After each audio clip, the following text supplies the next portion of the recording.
Good morning students. आज 21 जून अंतर्राष्ट्रीय योग दिवस है और इस अंतर्राष्ट्रीय योग दिवस की आप सभी को हार्दिक शुभकामनाएं। बीके मिश्रा सर, प्रयागराज इलाहाबाद की तरफ से समस्त भारतवासियों एवं संपूर्ण विश्व के लोगों को योग दिवस की हार्दिक शुभकामनाएं। आज का जो टॉपिक है यह अति महत्वपूर्ण टॉपिक है 2020 योगा डे। तो यह टॉपिक जो है 2020 योगा डे। तो 2020 जो योगा डे है इसकी थीम क्या है? तो 2020 योगा डे जो है इसकी थीम क्या है? तो आप इसको देख रहे होंगे, रेड में लिखा हुआ है yoga at home and yoga with family. ऐसा क्यों रखा गया होगा? इसके पीछे एक प्रयोजन होगा। जैसे वर्तमान में कोरोना वायरस से पूरा विश्व संक्रमित है, ये जो एपिडेमिक आई हुई है इससे पूरा विश्व प्रभावित है। तो इस बार का जो थीम था कि इस बार योगा कहाँ किया जाए? एट होम किया जाए और अपने परिवार के साथ किया जाए। मतलब परिवार के साथ यदि आप योगा करते हैं तो पूरी फैमिली की भी स्वस्थ रहने की बात की जा रही है और घर पर रहने, जिससे कि इस महामारी से भी हम बच जाए। तो जो इस बार इसमें कई आपको इमेज दर्शाए गए हैं। एक तो हमने बताया है कि जो यहाँ पर अंतर्राष्ट्रीय योगा डे है, तो योग जो शब्द है या पतंजलि जो हमारे यहाँ एक ऋषि हुआ करते थे उनके माध्यम से लिया गया है। तो इसमें हमने आपको कई फिगर में बताया हुआ है, तो हम उन पर एक एक चलते हैं। सबसे पहले हम जानेंगे इंटरनेशनल योगा डे पर प्रधानमंत्री मोदी जी ने क्या वक्तव्य दिया है, कब से यह मनाया जा रहा है। एक तो इसको हम जानने का प्रयास करेंगे। दूसरा है कि पतंजलि ने जो योग के 8 सूत्र बताए हैं, यम, नियम, आसन, प्राणायाम, प्रत्याहार, धारणा, ध्यान और समाधि, इन पर हम एक विस्तृत चर्चा करेंगे और हम जानेंगे कि इनमें किन किन चीजों पर हमें संयम रखना चाहिए और किन किन चीजों को अपने जीवन में हमें अपनाना चाहिए और किन किन चीजों से हमें विरक्ति।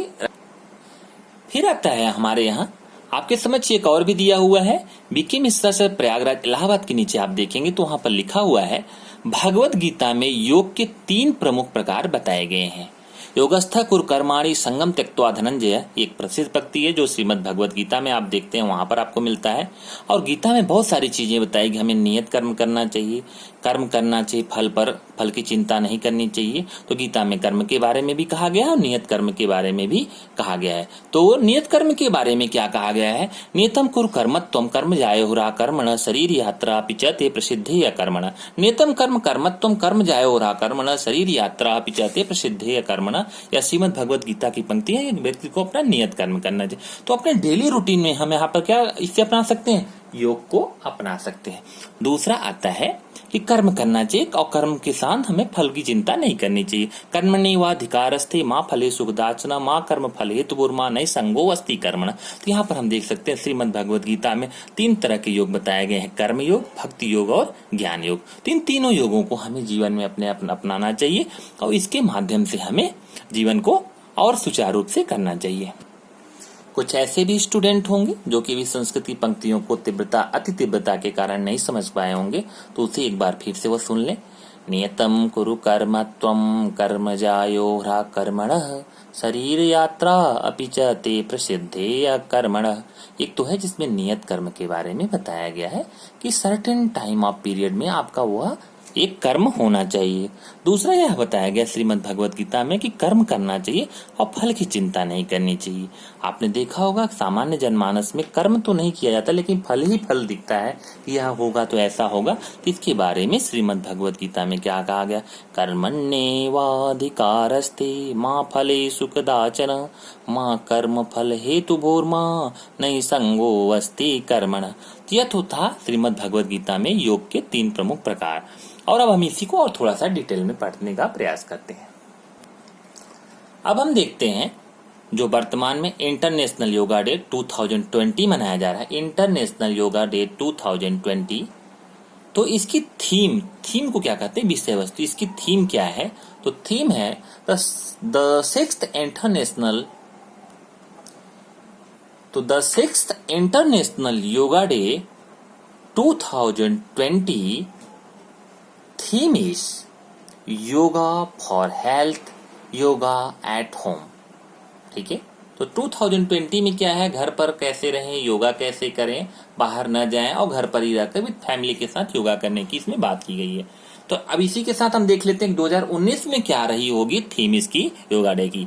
तो the theme of 5th international yoga day, आपसे पूछा जा सकता है एग्जाम में कि 2020 का जो योगा डे है कौन सा योगा डे मनाया गया, तो यह 6th नंबर का योगा डे था।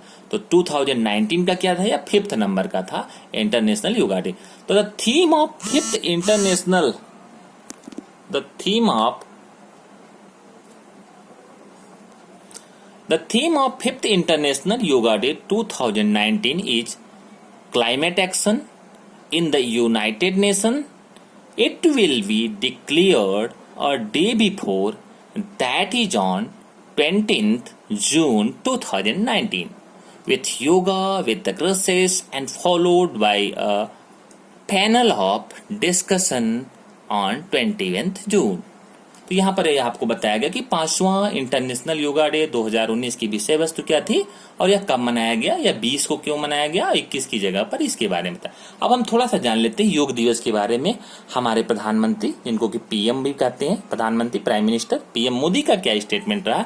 तो भारत के प्रधानमंत्री पीएम मोदी ने 27 दिसंबर 2014 को संयुक्त राष्ट्र महासभा में अपने भाषण देकर योग को अंतर्राष्ट्रीय स्तर पर पहचान दिलाने के लिए अंतर्राष्ट्रीय योग दिवस मनाए जाने की पहल की और उन्होंने योग के बारे में वक्तव्य दिया। क्या वक्तव्य दिया मोदी जी ने? तो पीएम मोदी का जो स्टेटमेंट आया है, तो भारत के प्रधानमंत्री पीएम मोदी ने 27 दिसंबर 2014 को संयुक्त राष्ट्र में अपने भाषण देकर योग को अंतर्राष्ट्रीय स्तर पर पहचान दिलाने के लिए अंतर्राष्ट्रीय योग दिवस मनाए जाने की पहल की। और उन्होंने योग के बारे में क्या वक्तव्य दिया, यह व्यायाम के बारे में नहीं है, लेकिन अपने भीतर एकता की भावना, दुनिया और प्रकृति की खोज के विषय में है।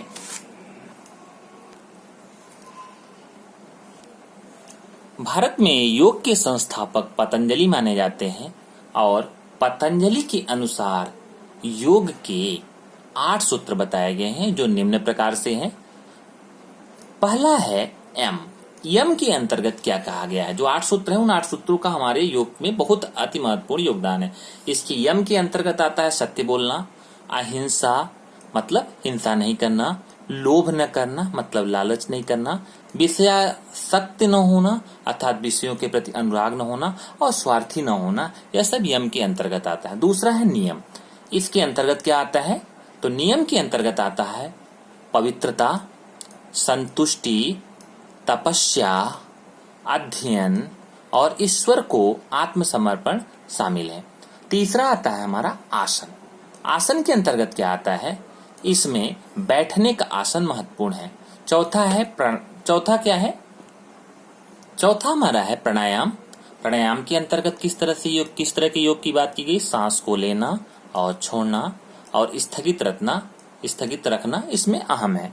पांचवा हमारा है प्रत्याहार। प्रत्याहार के अंतर्गत क्या है? बाहरी वस्तुओं से और भावना अंगों से प्रत्याहार की बात कही गई है।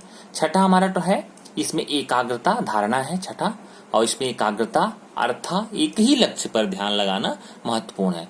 सातवां है ध्यान। ध्यान की वस्तु की प्रकृति का गहन चिंतन इसमें शामिल है।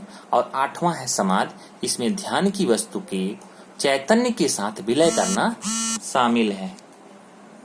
और इसके 2 प्रकार बताए गए, सविकल्पक और अविकल्पक।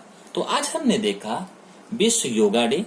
विश्व योगा डे भारतवर्ष में मनाया जाता है और भारत ने इसकी पहल की और यह अंतर्राष्ट्रीय योगा डे के रूप में यह आज वर्तमान में पूरे विश्व में मनाया जा रहा है। तो आप सभी इस योगा डे को आज 21 जून को सभी भारतवासी और विश्व के लोग इसको सेलिब्रेट करें।